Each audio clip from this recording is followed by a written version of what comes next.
함께 보실 말씀은 출애굽기 20장 1절부터 3절까지의 말씀입니다.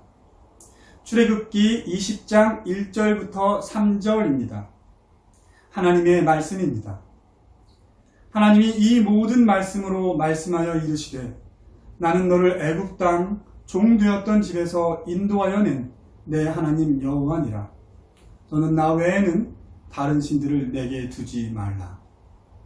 아멘. 지난 설교에 이어서 대유리문답 103문을 자세히 살펴보겠습니다. 대유리문답 103문은 우리가 제1계명을 내 마음을 다하고 목숨을 다하고 뜻을 다하여 지킨다고 할 때, 즉 제1계명이 행위를 넘어 마음에 이르기까지, 그리고 금지를 넘어 적극적 선에 이르기까지 지킨다고 할 때 우리가 생각해 볼 수 있는 것들입니다.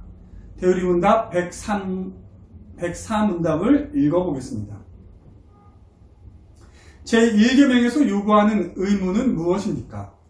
제1계명이 요구하는 의무는 하나님께서 홀로 참되신 하나님이시며 우리의 하나님이심을 알고 인정하며 따라서 그만을 생각하고 명상하며 기억하고 높이고 존경하고 경배하며 택하고 사랑하고 원하고 경외함으로 그를 예배하고 영화롭게 하고 그를 믿고 의지하며 바라고 기뻐하며 즐거워하고 그를 위한 열심을 가지며 그를 부르며 모든 찬송과 감사를 드리고 전인격적으로 그에게 완전히 순종하고 복종하며 그를 기쁘시게 하기 위하여 범사에 조심하고 무슨 일에든지 그를 노엽게 하였으면 그것을 슬퍼하며 그와 겸손히 동행하는 것입니다.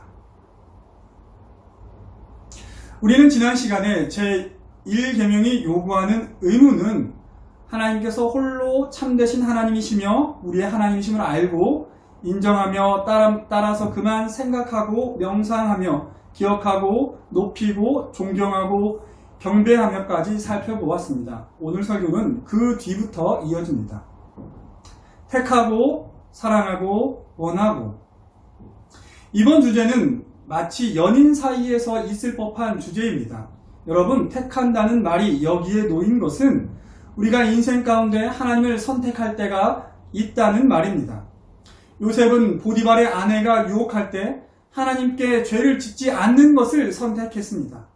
다윗은 모압의 산성에 있을 때 하나님의 말씀을 듣고 유대 광야로 갔습니다.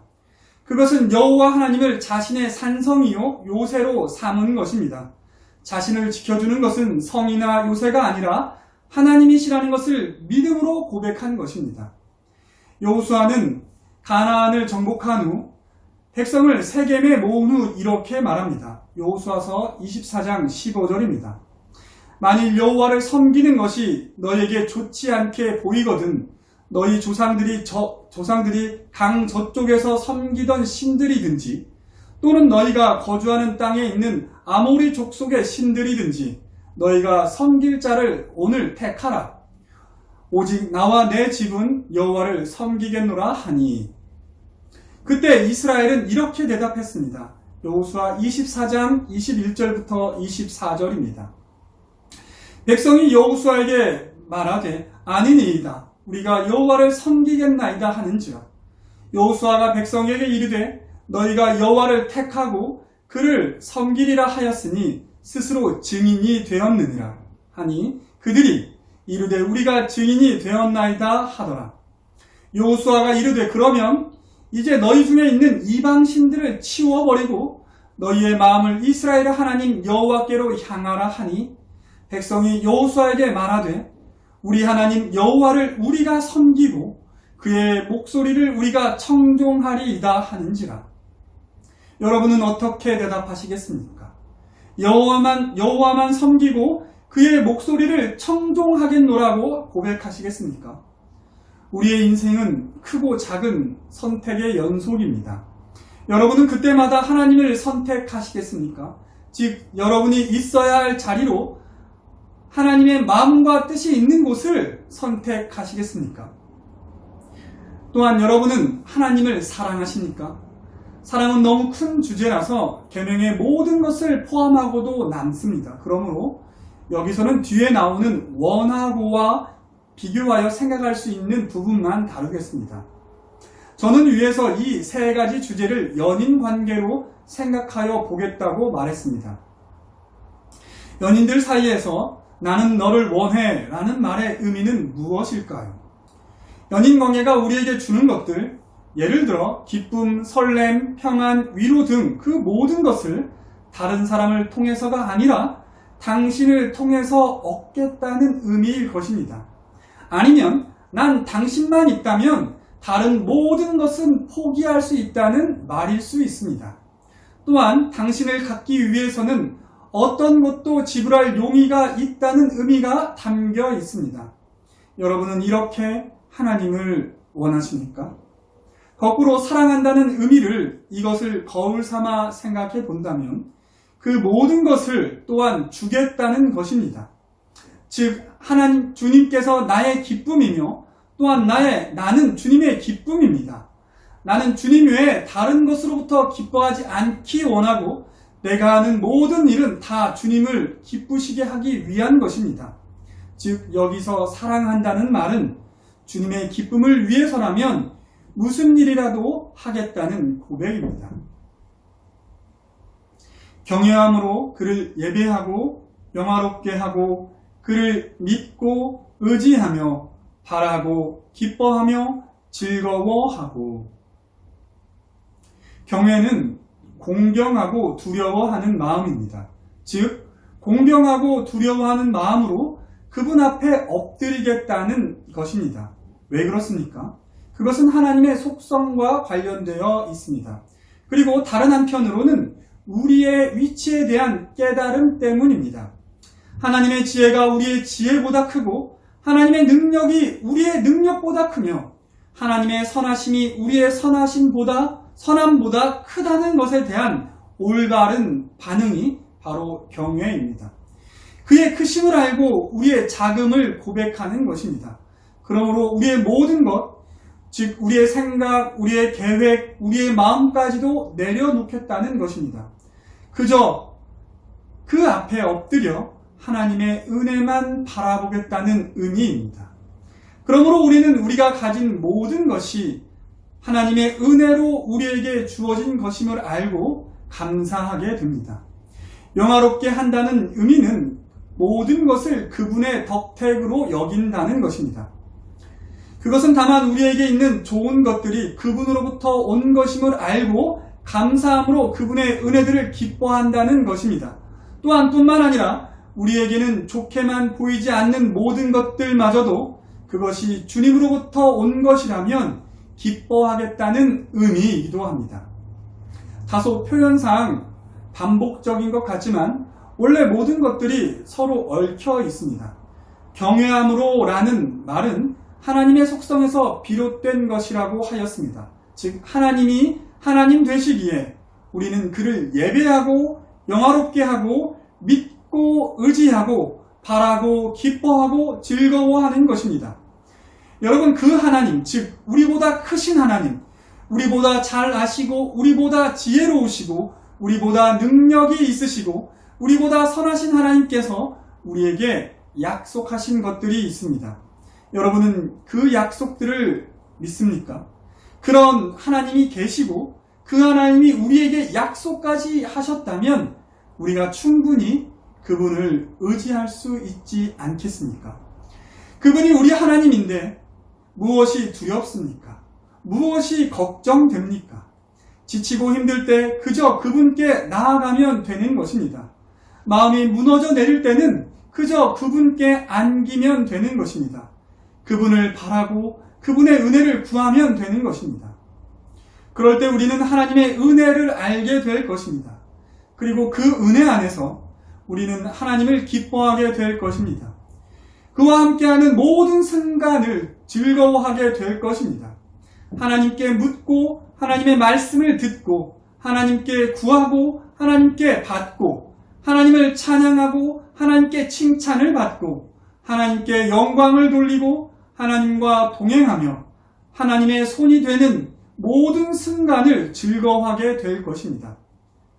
여러분은 과연 하나님이 기쁘십니까? 하나님이 함께 하신다는 사실이 여러분에게 즐거움이 되십니까? 아니면 그것이 여러분에게 짐이 되는 것처럼 여겨지십니까? 모든 항목에 대한 깊은 묵상이 어려웠습니다. 어떤 것은 분량이 적고 어떤 것은 분량이 많습니다. 그 많음도 솔직히 턱없이 부족한 분량입니다. 오늘은 여기까지 살펴보았습니다. 그러면 이제 왜 하나님은 우리에게 하나님을 택하고 사랑하고 원하고 경외함으로 그를 예배하고 영화롭게 하고 그를 믿고 의지하며 바라고 기뻐하고 즐거워하라고 요구하실 수 있는지 생각해 보십시오. 여러분, 하나님은 다만 요구하시는 하나님이 아니십니다. 요구하시기 이전에 이미 하나님께서 그에 상응한 사랑을 보이셨습니다. 하나님께서 우리를 선택하셨고 우리를 사랑하셨고 우리를 원하셨습니다. 우리가 마땅히 그분을 경외할 수 있도록 우리를 창조하시고 우리를 또한 구원하셨습니다. 우리 안에 지각을 두사 우리가 하나님과 우리의 차이와 관계를 알게 하셨습니다. 또한 그분 앞에 엎드리는 자를 일으키시고 하나님 앞에서 올바른 자신의 위치를 알고 스스로 낮추는 자를 번쩍 들어 높은 곳에 앉히십니다. 우리에게 은혜로우신 약속을 주시고 역사 가운데서 그리고 개인의 인생 가운데서 늘 그 약속을 지키심으로 말미암아 우리가 우리를 향한 그분의 모든 약속을 믿게 하셨습니다. 하나님은 우리의 의지할 피난처가 되셨습니다. 우리가 어찌 그분을 바라지 않고 기뻐하지 않고 즐거워하지 않을 수 있겠습니까? 하나님께서 이미 우리를 바라고 기뻐하고 즐거워하셨습니다. 우리는 다만 그 모든 은혜에 바르게 반응하는 것뿐입니다. 계명은 절대 우리에게 짐이 아닙니다. 은혜에 대한 바른 반응일 뿐입니다.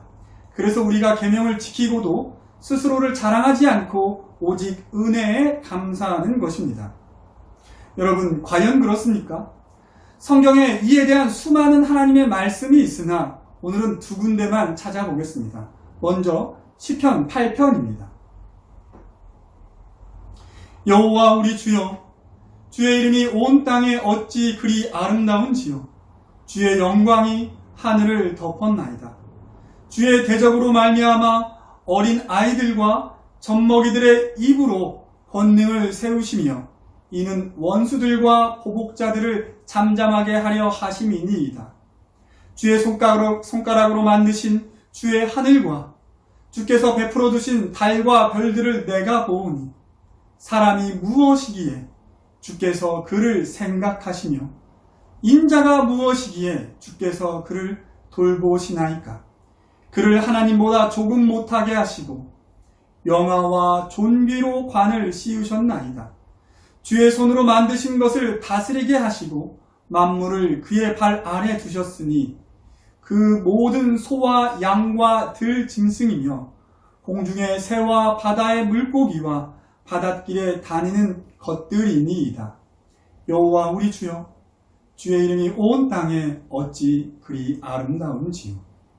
그리고 스바냐 3장 17절입니다. 너희 하나님 여호와가 너희 가운데 계시니 그는 구원을 베푸실 전능자시라. 그가 너로 말미암아 기쁨을 이기지 못하시며 너를 잠잠히 사랑하시며 너로 말미암아 즐거이 부르며 기뻐하시리라 하리라. 아멘. 기도하겠습니다. 하나님, 계명을 살펴보니 그 어떤 것도 하나님의 사랑이 아닌 것이 없습니다. 하나님께서 먼저 우리를 선택하시고 사랑하시고 원하셨습니다. 하나님과 우리 자신의 위치와 관계를 바르게 깨닫게 하셨고 주님 앞에 엎드린 우리를 주께서 일으키셨습니다. 모든 것이 주님의 은혜입니다. 우리가 어찌 주님을 믿고 의지하고 바라고 기뻐하며 즐거워하지 않을 수 있겠습니까? 우리는 다만 은혜에 마땅한 반응을 할 뿐입니다. 주님 감사합니다. 예수님의 이름으로 기도드립니다. 아멘.